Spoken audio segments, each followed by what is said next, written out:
काश तुम समझ पाते। प्रीति, तुम्हें नौकरी करने की क्या ज़रूरत है।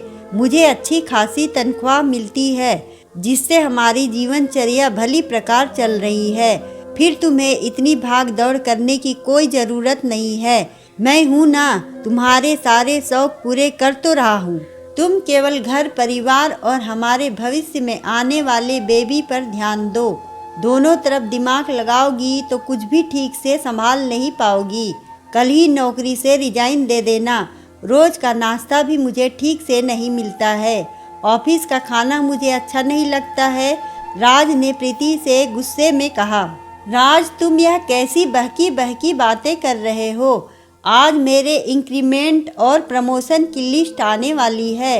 इस बार मुझे प्रमोशन मिलने वाला है। तुम चाहते हो मैं नौकरी पेशा से घरेलू हाउसवाइफ बन जाऊं, वो भी बिना कोई ठोस कारण के।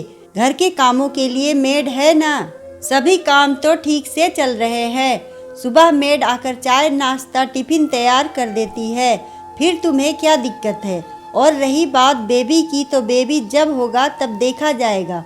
वैसे भी अभी 2 साल तक बेबी प्लान करना ही नहीं है। इस बार मैनेजर बन जाऊंगी, इससे बड़ी खुशी और क्या होगी मेरे लिए, प्रीति ने राज से कहा। प्रीति, मेड के हाथों का नाश्ता खाना मुझे बिल्कुल भी अच्छा नहीं लगता है। कोई स्वाद ही नहीं होता है। ऐसा लगता है बस पेट भरने के लिए खा रहे हैं। ऐसा खाना भी कोई खाना होता है। तुम्हारे हाथों के बने खाने का स्वाद ही कुछ और है। उसका मुकाबला माँ के अलावा कोई और कर ही नहीं सकता है, राज ने कहा। राज, तुम कहना क्या चाहते हो। मैं खाना बनाने के लिए नौकरी छोड़ दूं? तुम्हारा दिमाग तो ठिकाने पर है ना। वैसे ही शाम को ऑफिस से आकर मैं ही खाना बनाती हूँ। सुबह एक समय का खाना तुम मैनेज नहीं कर सकते। मेड इतना भी बुरा खाना नहीं बनाती है। तुम्हारे ही नखरे हैं। तुम्हें ऑफिस के कैंटीन का खाना अच्छा नहीं लगता, मेड के हाथों का खाना अच्छा नहीं लगता। एक समय तो मैनेज कर ही सकते हो, वरना अपना टिफिन खुद ही बना लिया करो। सुबह सुबह मुझे इतना समय नहीं मिलता नाश्ता और खाना तैयार कर पाऊँ, प्रीति ने कहा। प्रीति, हम इतना रुपया कमा क्यों रहे हैं, इसलिए ना 2 वक्त का खाना मन माफिक स्वादिष्ट सुकून से भरा हुआ खा सके। यदि वह भी नसीब नहीं मिल रहा तो इतनी भागदौड़ का मतलब क्या है। शाम में भी तुम कभी भी दाल चावल रोटी सब्जी पूरा खाना नहीं बनाती हो, थक जाती हो तो कभी उपमा, कभी दाल चावल, कभी चीला, कभी पोहा, कभी खिचड़ी बनाकर ही काम चला लेती हो। खाना ऐसा होना चाहिए जिसमें पेट के साथ साथ मन भी तृप्त हो जाए। छोले भटूरे, भरवा पराठे, दाल बाटी, पाव भाजी, यह सब बनाने का कहो तो तुम कहती हो दिन भर ऑफिस में थक गई हूँ, अब इतना सब कुछ मुझसे नहीं बनता। अब बताओ प्रीति, ब्रेकफास्ट लंच डिनर भी मनपसंद का नहीं मिलेगा तो जिंदगी में रुपयों के लिए इतनी भाग दौड़ से मतलब क्या है। इसलिए कहता हूँ सब कुछ मैनेज नहीं होता है। तुम नौकरी छोड़कर घर संभालो, यही सही है, राज ने कहा। वाह राज, शादी से पहले तो तुम ही मुझे कहते नहीं थकते थे कि प्रीति तुम शादी के बाद भी अपनी नौकरी जारी रखना, अपने पैरों पर खड़े रहना सभी का जरूरी है। तुम अपनी मर्जी की मालिक खुद रहोगी। मैं कभी तुम पर कोई निर्णय नहीं थोपूंगा। अब उन वादों का क्या हुआ राज। खाना पकाने के लिए मैं नौकरी छोड़ दूं?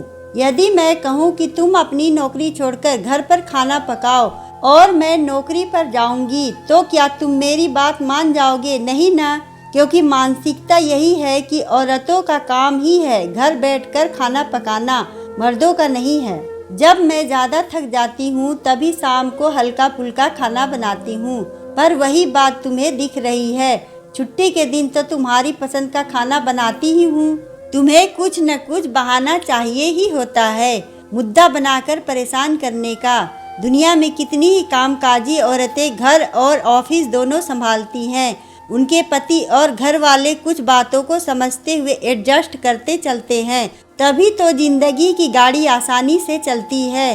राज, काश तुम मेरे सपनों को भी समझ पाते। तुम्हारा मेल ईगो अच्छाई नहीं बुराई ज़्यादा देखता है, कमियां ज़्यादा निकालता है। कहते हुए प्रीति रोने लगी। प्रीति को रोते देख राज खुद को रोक न पाया। उसने प्रीति को अपनी बाहों में भर लिया और कहने लगा, प्रीति, मैं मानता हूँ तुम सब कुछ अपनी क्षमता के अनुसार अच्छे से संभालती हो। मैंने ही तुम्हें आगे बढ़ने के लिए प्रोत्साहित किया था और अब मैं ही तुम्हें प्रोत्साहित कर रहा हूँ खाने के लिए, और एडजस्ट कर सकता हूँ और मनपसंद खाना बनाने में तुम्हारी मदद भी कर सकता हूँ। हम दोनों मिलकर काम करेंगे तो हर काम आसान हो जाएगा। राज की बात सुनकर प्रीति के होठों पर आशा और संतुष्टि भरी मुस्कान छलक आई। अगर आपको हमारी कहानी अच्छी लगे तो वीडियो को लाइक करें, चैनल को सब्सक्राइब करें और कमेंट में बताएं कि आपको कहानी कैसी लगी। धन्यवाद।